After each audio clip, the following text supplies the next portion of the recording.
ตอนที่ 4 มาชมขั้นตอนวิธีการติดตั้งโครงสร้างกรงเรือเข้ากับโครงสร้างของกระดูกงูของเรือรบหลวง Sovereign of the Sea ซึ่งจะเป็นขั้นตอนที่ต้องใส่ใจในทุกรายละเอียดในการผลิตสวัสดีครับผมชเวงโลเจริญสุกเกษมหรือในแบรนด์ของชเวงชิปโมเดลเพื่อไม่ให้เสียเวลาไปชมเนื้อหาขั้นตอนของการผลิตกันเลยและอย่าเพิ่งปิดคลิปไปไหนเพราะช่วงท้ายคลิปจะมีรูปแบบเรือสวยๆที่มีความอลังการยิ่งใหญ่มาให้ชมกัน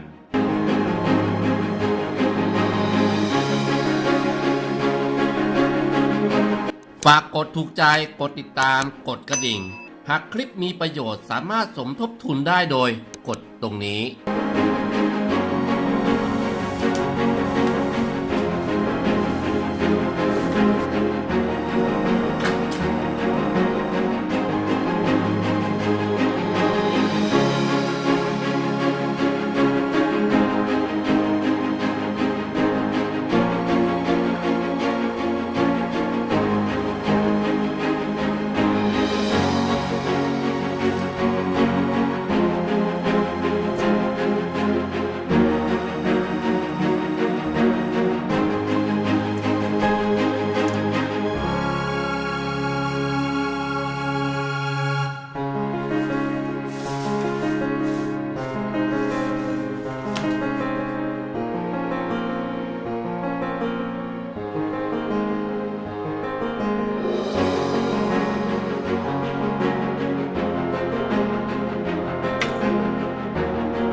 เราก็จะได้โครงสร้างตัวลำเรือของเรือรบหลวง Sovereign of the Sea เสร็จสิ้นสมบูรณ์สวยงามคลิปถัดไปซึ่งจะเป็นตอนที่ 5 ของการผลิตเรือรบหลวง Sovereign of the Sea จะพาไปชมขั้นตอนในการติดตั้งไม้เปลือกเรือซึ่งจะมีขั้นตอนรายละเอียดอย่างไรนั้นต้องติดตามชมมาถึงช่วงท้ายคลิปกันแล้วขอแนะนำรูปแบบเรือสวยๆที่มีความยิ่งใหญ่อลังการงานสร้างที่เป็นเรือจากทุกประเทศทั่วโลกโดยการคัดสรรนำแบบเรือที่มีชื่อเสียงมีเกียรติประวัติที่ดีที่สุดของแต่ละประเทศมามอบให้กับท่านผู้ชมที่ชื่นชอบงานเรือโบราณโดยทางเชเวงชิปโมเดลมีรูปแบบเรือที่สุดอลังการกว่า100รูปแบบเรือที่ทางทีมงานของเชเวงชิปโมเดลสามารถผลิตตามต้นแบบด้วยความละเอียดปราณีตถูกต้องได้สัดส่วนเสมือนเรือจริงๆทุกประการโดยการควบคุมดูแลการผลิตจากครูช่างอย่างเชเวงชิปโมเดลทุกขั้นตอนหากท่านผู้ชมสนใจในงานเรือโบราณสามารถติดต่อได้ตามเบอร์ 089-991-2901 ได้เลยนะครับฝากกดถูกใจกดติดตามกดกระดิ่งหากคลิปมีประโยชน์สามารถสมทบทุนได้โดยกดตรงนี้เพื่อเป็นพลังกำลังใจในการทำคลิปในครั้งต่อไปและชมคลิปในช่องเชเวงชิปโมเดลด้วยนะครับสวัสดีครับ